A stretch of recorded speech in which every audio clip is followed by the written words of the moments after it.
Jadi dia ini ngerobek perut kambing yang dibawa tadi. Jadi perut dia tuh dirobek, perut kambing dirobek, diambil lah jeruan itu sama dia, baru diisepin sama dia.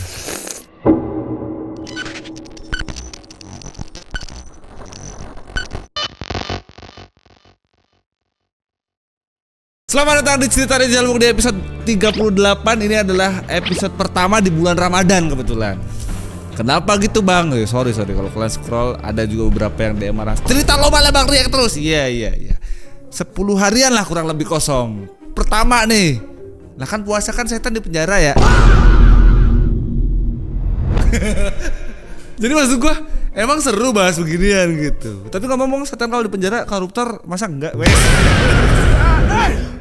Tenang. Hari ini gue temenin mungkin ngabuburit kalian lah dengan storytelling ini. Gue juga surprise ini kaget gue ya. Aku kira konten-konten horor tuh kayak bulan puasa orang nggak deh gitu. Masa gue puasa dengan cerita horor. Tapi enggak juga, rame. Clipper gue ini masih pada kerja di TikTok rame. Ya oke.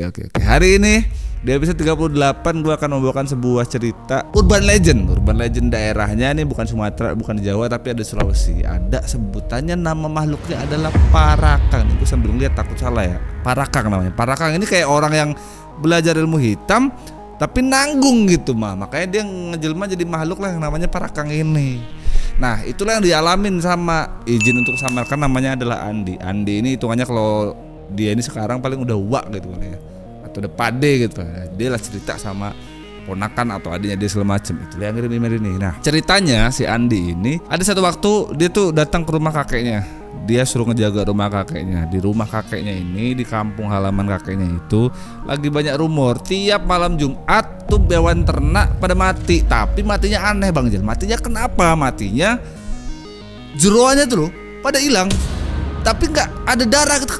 Orang kalau ngambil jeruan kambing atau ayam segala macam kan harusnya kan ada darah segala macam, ini nggak ada. Dan itu selalu terjadi di malam Jumat. Orang-orang curiganya tapi orang-orang nih, warga di sekitar rumah kakeknya Andi ini malah nuduh semua kelakuan itu si Andi. Nah kira-kira nih apa kelanjutan ceritanya nih? Siapin, nggak boleh puasa. Siapin iman lah lu pada lah, usah siapin kopi cemilan. Gue juga bingung ya. Terus bumper gue gak makan dong ini. Masa gitu. Let's go, kita mulai video. Cerita kali ini terjadi di tahun 1990-an. Sebentar dulu nih, gue kayak 10 hari gitu gak record itu. Dan hari ini recordnya puasa ketiga tapi malam. Jadi enak, gue bisa sambil ngopi. Oke, simak baik-baik teman-teman. Gue temenin lalu pada nonton ini entah sambil nunggu buka, entah sambil sahur atau apa. Jadi ceritanya itu terjadi di tahun 1990-an. Biasanya kita terakhir itu di Sumateraan. Sekarang kita akan pindah ke urban legend yang ada di Sulawesi. Jadi di tahun 1990-an, di salah satu desa terpencil di Sulawesi, ada satu laki-laki. Ini yang email ku samarkan aja tanpa mengurangi rasa hormat ya. Kita sebut sajalah namanya adalah Andi.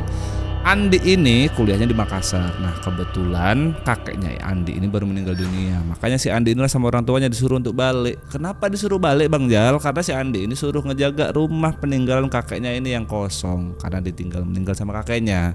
Nah rumah di sana tuh rumah panggung, mirip kayak di Sumatera lah ya. Nah 3 hari setelah disuruhnya dia nih, si Andi ini pulang sama orang tuanya, beneran balik dia ke rumah orang tuanya. Dan tinggallah dia di rumah kakeknya ini, rumah papan yang aku bilang tadi dulu.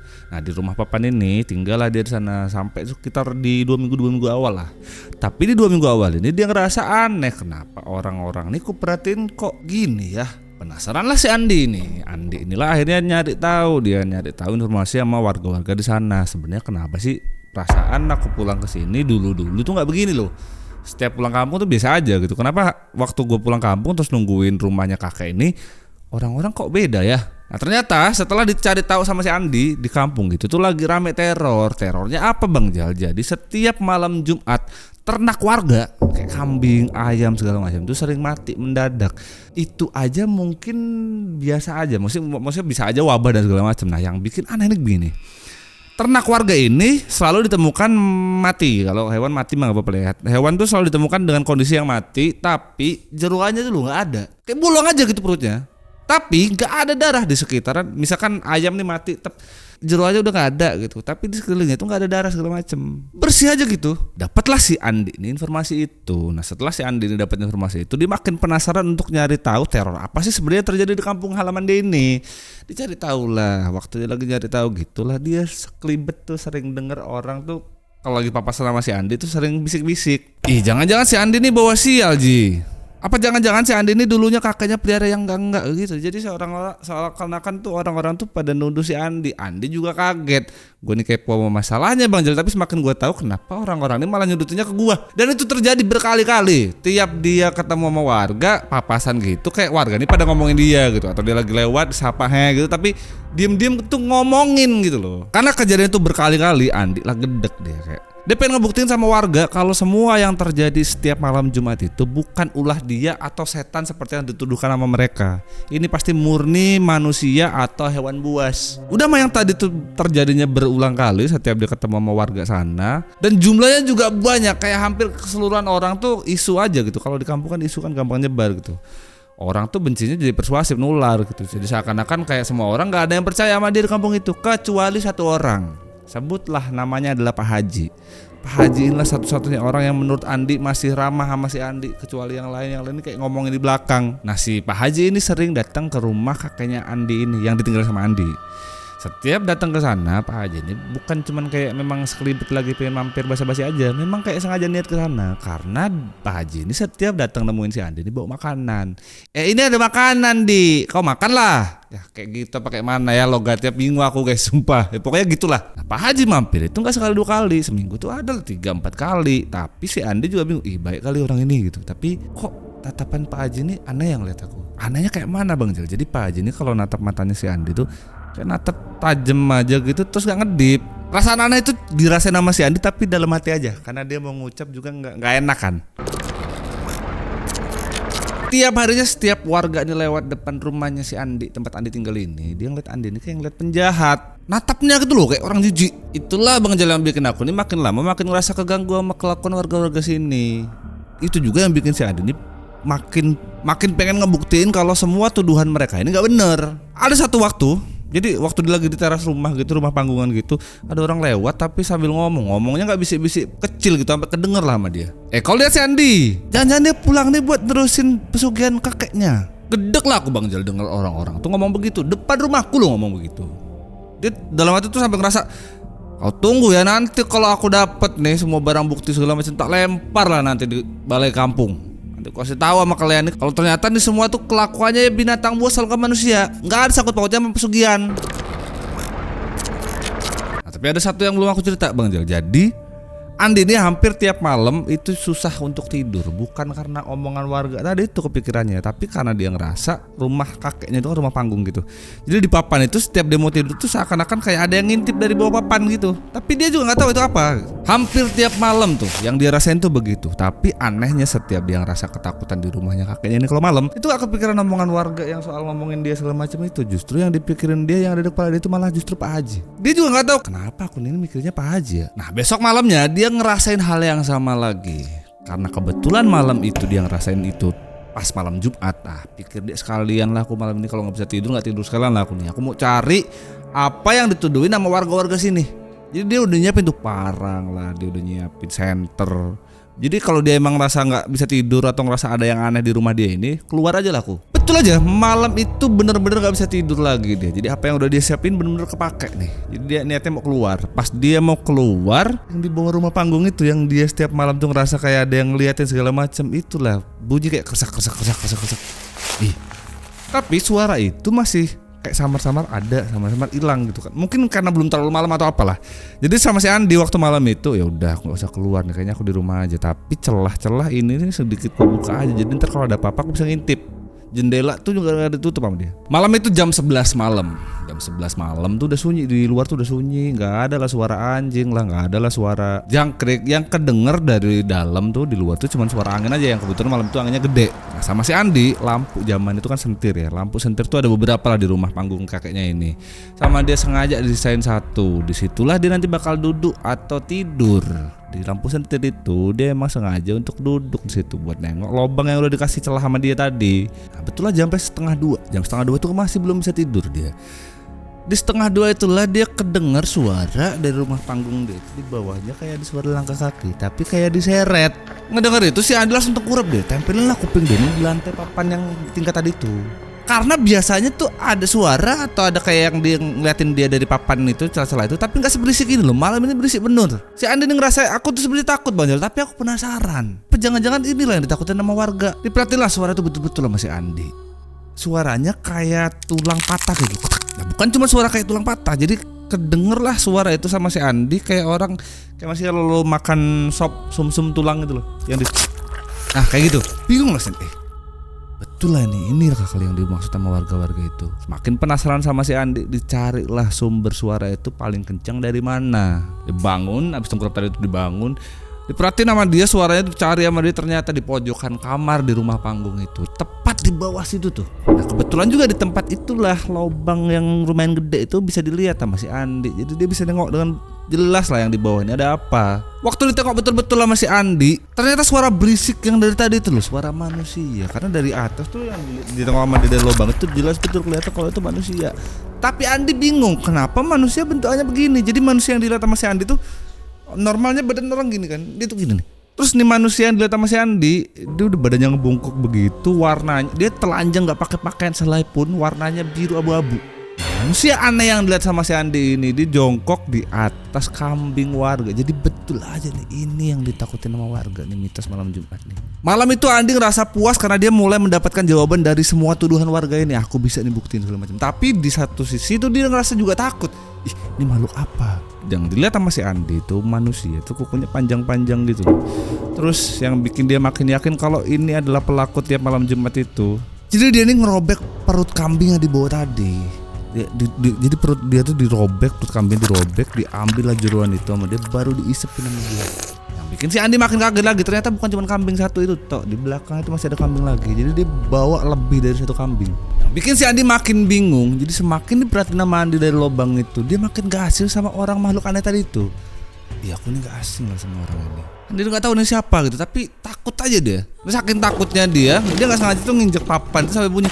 Gara-gara si Andi nginjek papan yang bunyi tadi, sosok di bawah itu, nengok si Andi di lubang si Andi ngintip tadi. Dan kadang ngerasa diliatin sama si Andi, jadi aktivitas dia yang soal kambing segala macam tadi berhenti nengok ke arahnya si Andi, berdiri gitu nyamperin ke lubangnya si Andi. Makin kelihatan dengan jelas lah kalau itu ternyata betul sesuai dengan kecurigaan dia ngerasa kenal dengan orang ini. Jadi waktu dia udah balikin muka segala macam kan kelihatan dari depan. Si Andi ini bener-bener sampai nggak nyangka, gimana ya detik itu tuh dia bener-bener nggak bisa bergerak lah. Tapi si Andi ini takut tapi nggak bisa majemin mata gitu. Jadi dia setatap-tatapan gitu sama si makhluk di bawah tadi. Semakin lama mata makhluk yang di bawah itu tatap sama si Andi tadi, matanya tuh loh lama-lama tuh jadi merah dia. Dan semakin diperhatiin sama si Andi, dia semakin yakin kalau ini mata adalah mata yang gak asing sama dia. Mata Pak Haji itu loh. Tapi semakin ditatap sama si Andi, semakin dia gak bisa gerakin kepala. Dia kayak mau ngehindar gitu gak bisa. Lehernya kayak kaku aja. Mau napas aja si Andi ini susah. Dia ngap-ngapan gitu. Napas sampai ngap-ngapan gara-gara makhluk yang di bawah tadi itu ngedeket ke lubangnya si Andi. Jadi kayak mereka tatap-tatapan. Pas udah depan-depan gini, Andi itu mau teriak, dia buka mulut tapi kayak gak bisa gitu loh. Yang dirasain sama si Andi, dia tuh sesak napas, pandangannya juga lama-lama jadi kabur gitu. Lama-lama apa yang dilihat sama dia tuh jadi merah gitu. Gak lama dari itu si Andin lah pingsan dia, karena dia mimisan lumayan banyak gitu. Dia pingsan terus kejang-kejang. Sekitar jam 11.30, berarti udah sampai lohor gitu lah. Setengah 12-an si Andi ini sadar. Jadi semalam itu pingsan dia. Nah waktu dia sadar ini, dia bingung dia, karena yang dirasain dia tuh kepalanya pusing gitu. Sama yang dirasain sama dia, dada tuh sakit betul. Makanya sama dia penasaran, dia buka dada dia. Di dadanya tuh ngecap tangan gede banget. Dia semakin bingung, dia kayak berusaha ingat semalam tapi kepala dia masih pusing banget gitu. Nah di sekitaran dia ini banyak darah. Padahal kalau dipikir-pikir loh, semalam kan dia sendirian di atas, nggak ada siapa-siapa. Ada juga kan di bawah kan. Akhirnya si Andi ini pindah dari dia di lantai gitu kan, habis bangun pingsan dia pindahlah ke kasur dia. Waktu dia berdiri gitu mau jalan ke kasur dia, badan dia tuh dari atas sampai bawah sakit semua. Sampainya di kasur rebahan lah dia. Dia rebahan sambil mengingat lagi apa yang terjadi semalam. Karena kalau diingat-ingat tuh semalam tuh kan dia nggak sampai ketemu gitu, maksudnya nggak sampai sentuhan gitu, bener cuma lihat-lihatan doang gitu. Itu aja yang dia ingat. Habis itu dia pingsan. Tapi di lantai ada darah. Terus di dada dia ini apa? 3 hari 3 malam sih Andi cuma bisa tiduran aja dia. Setiap dia ngeliat lubang yang emang udah disiapin di kamar dia nih, dia selalu ketakutan dia. Bahkan malam-malam selanjutnya setelah malam itu dia nggak berani lagi. Setiap dia dengar suara yang sama tengah malam segala macam, dia nggak berani lagi nengok lewat lubang itu, nggak berani dia. Kayak udah ditakut, udah nggak usah ngapain lah. Setelah 3 hari itu badan dia lah baru mulai mendingan. Waktu udah mendingan itu dia mulai berpikir, aku udah tahu nih penyebab yang disangka-sangka orang warga sekitar ini kalau aku kan selama ini kan aku udah punya buktinya nih. Cuman kayak mana caranya aku kasih tahu mereka ya? Ini kalau aku kasih tahu mereka kalau yang kulihat itu adalah Pak Haji, nih jatuhnya malah aku fitnah gak sih? Tapi lo bener, aku masih ingat betul muka itu lo, muka Pak Haji. Seharian dia mikirin caranya kayak mana aku kasih tahunya.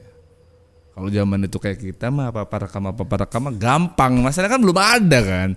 Gampang tinggal direkam, live broadcast beres. Zaman itu kan belum ada 90-an.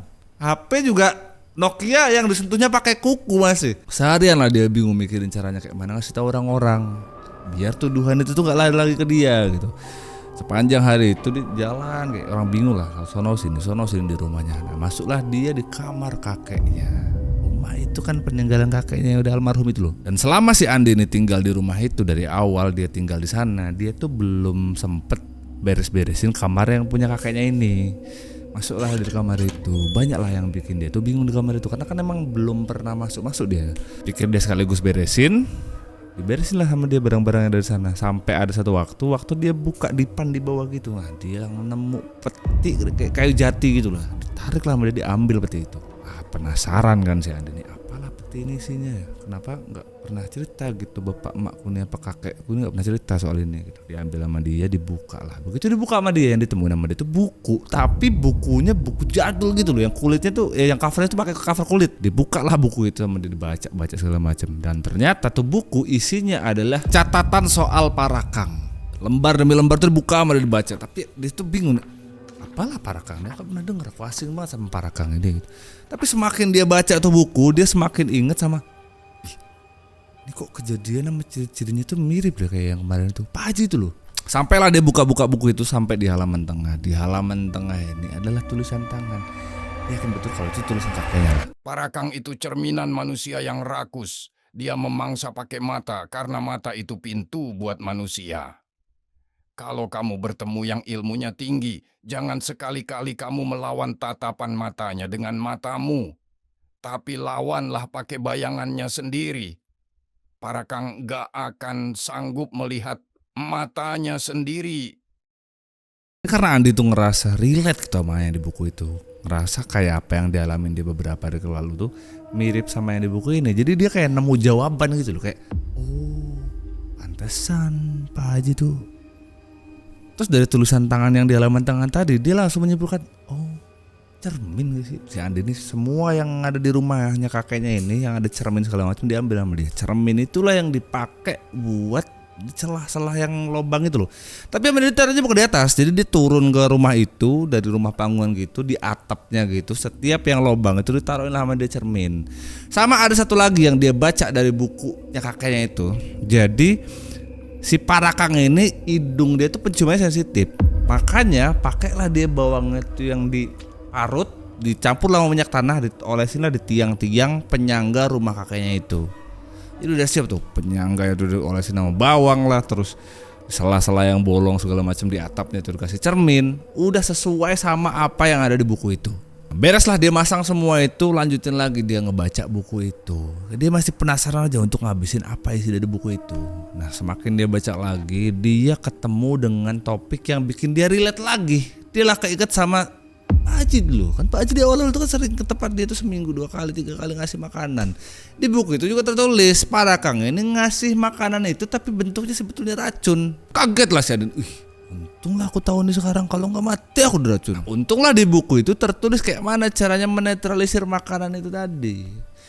Jadi disuruhlah si Andi itu untuk minum perasan jeruk nipis campur garam dan diminum itu sampai muntah-muntah.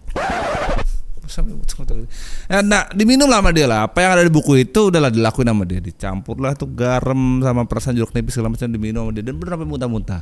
Tapi pas muntah-muntah nih, yang dibaca ini aku baca dari email ini, yang muntah-muntah sama dia tuh warnanya hitam. Masa? Gue sih kurang percaya.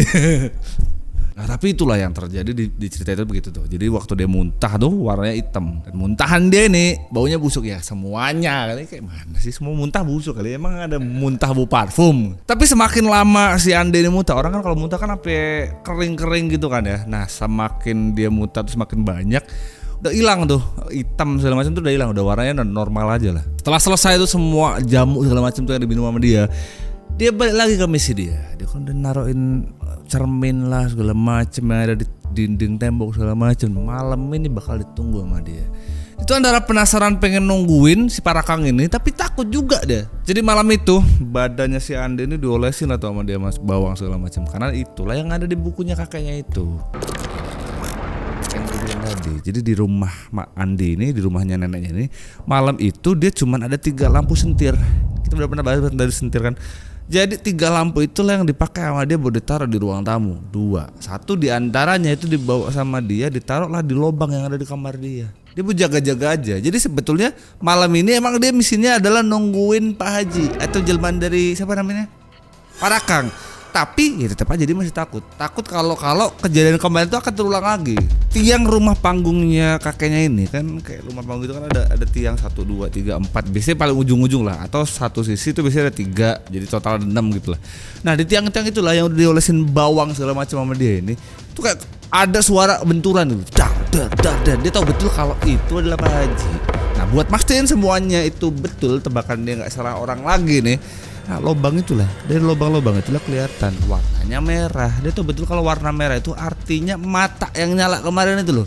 Itu berarti lagi ngintip ke atas gitu. Untung lah sama saya itu pasangin cermin segala macam. Jadi cuma ada 1 lubang itulah yang buat pakai sama dia ini buat ngintip. Nah, soalnya kan dia udah tahu kan yang di buku kemarin kan, nggak boleh nih aku nih mata nih kontekan gitu sama dia. Jadi yang ngintip di mana dia berada gitu, habis itu udah. Jadi sepanjang malam itu nggak banyak yang dilakukan sama dia. Kalau tempo hari kan dia sampai yang ngintip lah, dia nguping segala macam. Ini tuh dia udah takut aja, tapi paling nggak dia udah masang semua jebakan dia itu loh. Jadi tinggal nunggu aja responnya. Kalau di bawah nih ada reaksi apa, bisa jadi nih hasilnya itu gitu. Dan betul aja malam itu di bawah tuh dia denger kayak suara orang yang teriak-teriak lah, kayak orang-orang kesakitan, napasnya juga ngos-ngosan gitu. Tapi dia juga takut gitu loh, mau ibaratnya nih ya, dia udah ngasih jebakan gitu, terus dia udah tahu nih kalau dia menang gitu, tapi dia nggak berani turun, takut ya. Ntar kalau turun nih bakal setatapan lagi nggak gitu dia. Makanya sama dia udah cuma ditunggu aja dari lubang yang dia bermodalkan sentir itu aja di kamarnya, nggak berani dia turun. Nah, pas semuanya udah sunyi, dia yakin betul kalau harusnya ada aman nih ya. Nah, barulah dia turun.